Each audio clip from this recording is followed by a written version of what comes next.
Hundreds turned out to march the streets of Dubbo as part of the University of Sydney's recreation of the 1965 Freedom Ride.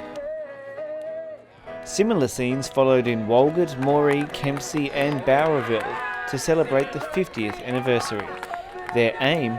To listen to communities and discuss issues impacting each town.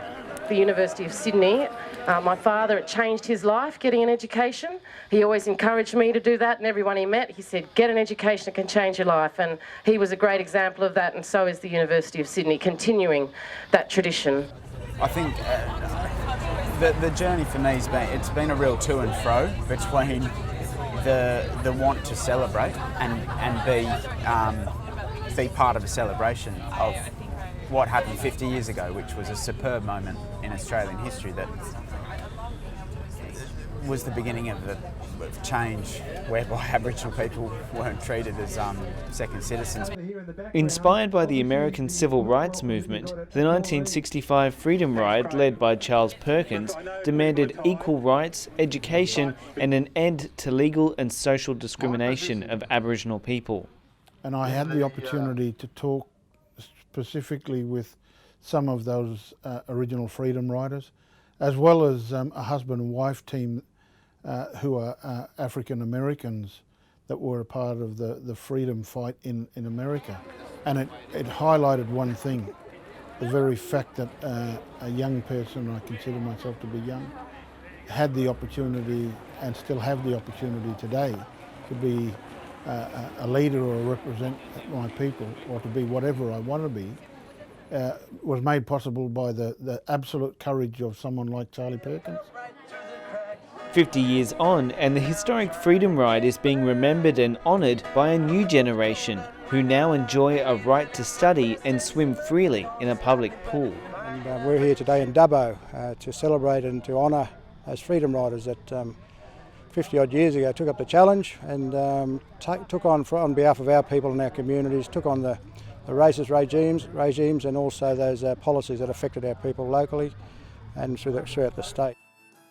Each community event held a special evening concert featuring Troy Cassadaly and Paul Kelly, who wrote a song about the Freedom Ride to honour the legacy.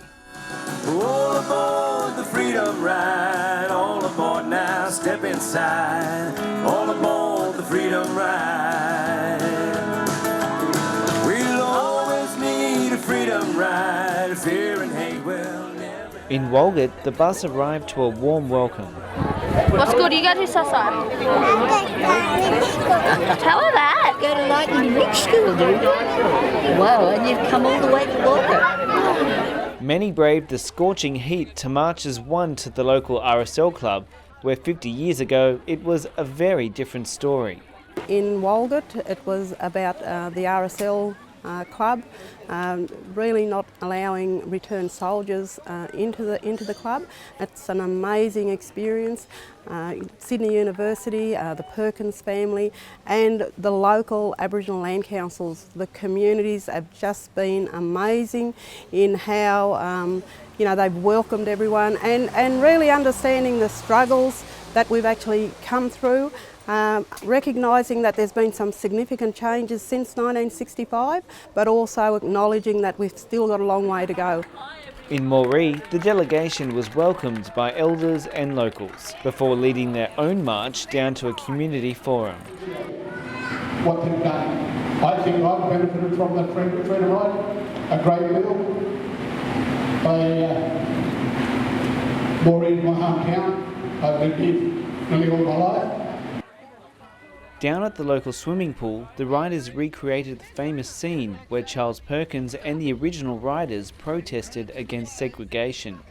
Cole Blakeney, president of the Student Representative Council at Sydney University, says it wasn't an easy time, and although there's no longer segregation, indirect racism is still felt. What I've found is, rather than overt discrimination, where you say you can't come in here because you're black, there's a lot of passive racism or covert discrimination, and that comes in the form of saying you're splashing in the pool or you're running around the pool, you're banned for life. I spoke to a lot of community members there. There are 7-year-olds that are being banned for life from Moree swimming pool, for example.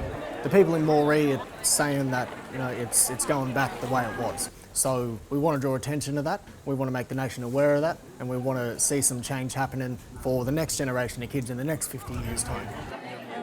The following day, the bus arrived in Bowraville to a special welcome to country and a forum.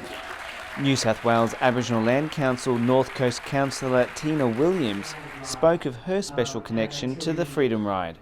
My thrill about attending both Bowraville and Kempsey's Freedom Ride celebrations about being here and listening to all the wonderful stories. I'd also like to acknowledge that my uncle, Gary Williams, was a part of the Freedom Ride. Although he caught the bus from Bowraville to Kempsey, it's still a significant voyage to be a part of. And I truly do need to acknowledge that. And also he was a student at Sydney University, so I take my hat off to him, and also proud to say that I'm his niece and I'm following that journey.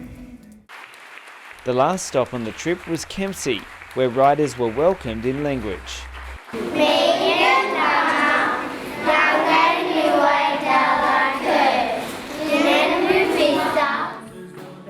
Then it was time for the evening concert.